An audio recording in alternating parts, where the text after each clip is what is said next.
Sæl aftur, þá höldum við bara áfram. Þau eru komin hér Andrea Hjálmsdóttir Gullsmiður og Kjartan Ólafsson rafvirki, bæði lektorar við Háskólann á Akureyri. Verið velkomin. Takk fyrir það. Við ætlum að ræða frétti vikunnar. Já.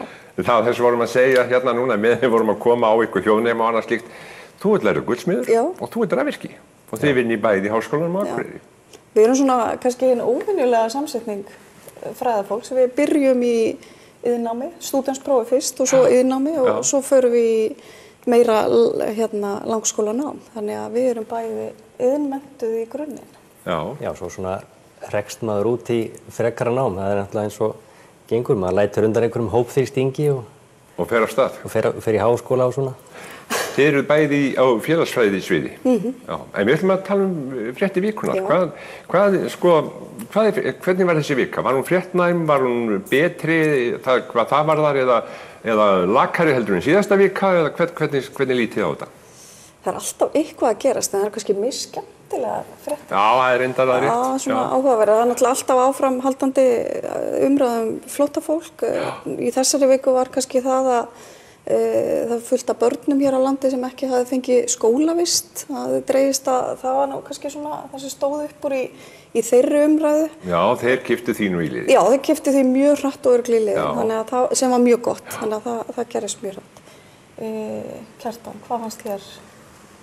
Sko, mér fannst auðvitað, já, þessi flóttamanna umræða hún náttúrulega heldur áfram, en svo að því vorum að tala iðnnámið, mér fannst það gleðilegt í morgun að fyrirverandi menntamálaráðherra var að tala mikilvægi þess að efla það og það er kannski hlutur sem að ég held við erum að skoða meira. Svona, það er búið að tala þetta árum saman? Já, það verið talað þetta árum saman en ég held að menntakerfið muni kannski koma að ákveðnum svona tímamótum fyrir eða síðar. Við erum að setja mjög mikið af fólki í gegnum bóknám eingöngu og sem að svona kannski býr til ekkert mjög mikið sveigjanleika síðan fyrir fólk þegar það er komið alla leið upp í gegnum kerfið. Nei. En ef við höldum okkur bara við fréttir hérna á Íslandi, það er farið að renna heldur betur vatn fyrir sunnan eins og það stendur? Já. Er ekki aðeins bara að hægja á því aftur? Nei, ég held allt á uppleið. Allt á uppleið ennþá, já, mér sýnist það. Og þeir búast í bara staðista mesta vatnsrennsli frá upphafi mælinga. Já, maður líka skoðaði flóðtoppinn þegar það var á leiðin upp, en þetta er náttúrulega líka, það er áhugavert hvað við eigum orðið góðar mælingar af þessum náttúrufyrirbærum. Og við vitum miklu meira jarðskorpuhreyfingar og þessi GPS-mælar við net eru líka mjög spennandi. Við getum séð hvernig íshellan súnkar niður og svo líður ákveðin tími og þá kemur vatnið fram. Og það er alveg upp á metra, alveg síið og annað. Svo stóðu þeir nú bara á jaðrinum þegar þetta brotnaði allt í sundur og rann af stað. Jú, það er alltaf mjög skemmtilegt moment þegar fjölmiðlamenn standa og segja þetta er mikið sjónarspil, hér ætti enginn að vera. Já, væntanlega. En eitthvað fleira sem hefur svona komið upp í hugann? Hvað finnst ykkur svínaræktinu og það mál? Já, það er náttúrulega risastórt mál. Jú, það er alltaf mjög sjokkerandi finnst mér. Og mér finnst meðferð dýra? Já.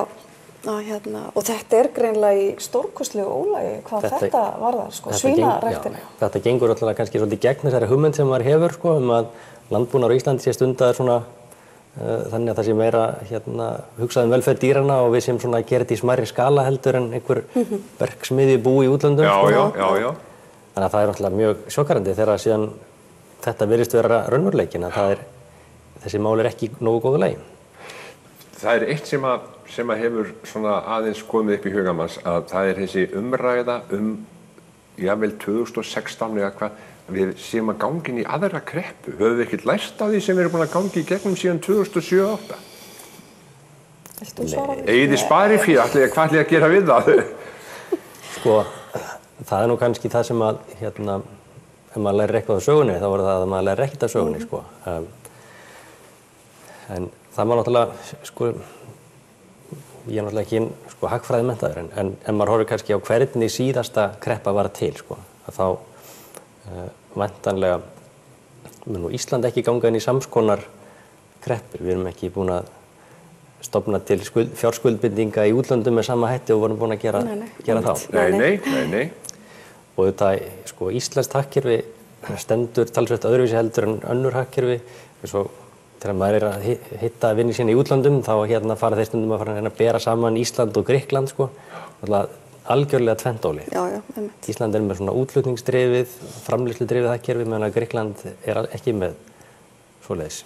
En það eru svona einmitt, það alveg rétt, það er svona ýmislegt í gangi sem að maður svona pínu staldrar við. Það hlýtur að hræða fólk, venjulegt fólk.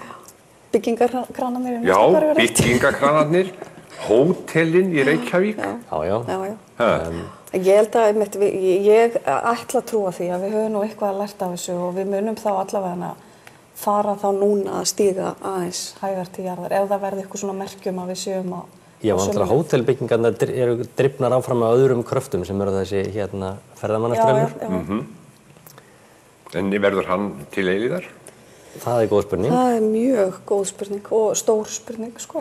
Það kannski að byggja aðeins upp. Við þurfum virkilega að fara að staldra við hvernig við ætlum að hafa þetta til framtíðar og hvaða innviði við þurfum að bæta og annað slíkt. Ég meina, það er alveg ljóst að við erum svona í ákveðinni krísu hvað það varðar, sko. Við ætlum líka að ræða pínlítið hérna eftir í sambandi við sko beint flug við Akureyri og Egilsstaði. Dreifa þessu meira og jafna þetta meira út. Já, það er sko, ef maður hugsar ferðamennina sjálfa, þá myndu þeir hljóta að vilja sko koma inn í landið á fleiri stöðum. Og auðvitað fyrir okkur sem búum hér á Akureyri þá er þetta alveg ótrúlegt ferðalag sem að leggja á sig til þess að komast til útlanda. Við varum að fundi í Flórens daginn og það kostaði keyra suður, fljúga frá Keflavík til Berlínar og Berlín til... Þurftu að gista á milli eða eftir þú fórst til Reykjavíkur eða? Nei, þetta var næturflug sko, frá Keflavík. Það er náttúrulega skelfilegt sko. En það var skásta sem var í boði. Keflavík, Berlín, Düsseldorf, Flórens. Og svo samband tilbaka, Flórens, Vín, Düsseldorf, Reykjavík og keyra svo norður. Kjartan, manstu hvað var talað á þessari ráðstefnu? Já, man það með. Það var uppáhalds umræðefni mitt sem var það var börn og internet og rannsóknir. Já. Ætlið þið að gera eitthvað skemmtilegt helgina? Já, ég ætla að byrja að reyna að læra partana mína fyrir einhverja sinfóníutónleika sem ég var að spila á seinni í mánuðinum. Það er hornið, ensku hornið.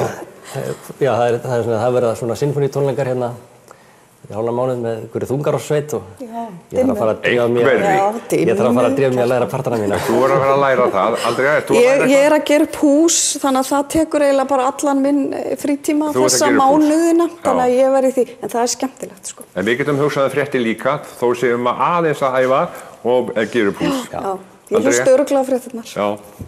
Ég verði að viðurkenna, ég er fréttafíkill. Ég er alltaf að fylgjast með fréttum. Já, Kjartan, takk kærlega fyrir þetta. Takk fyrir.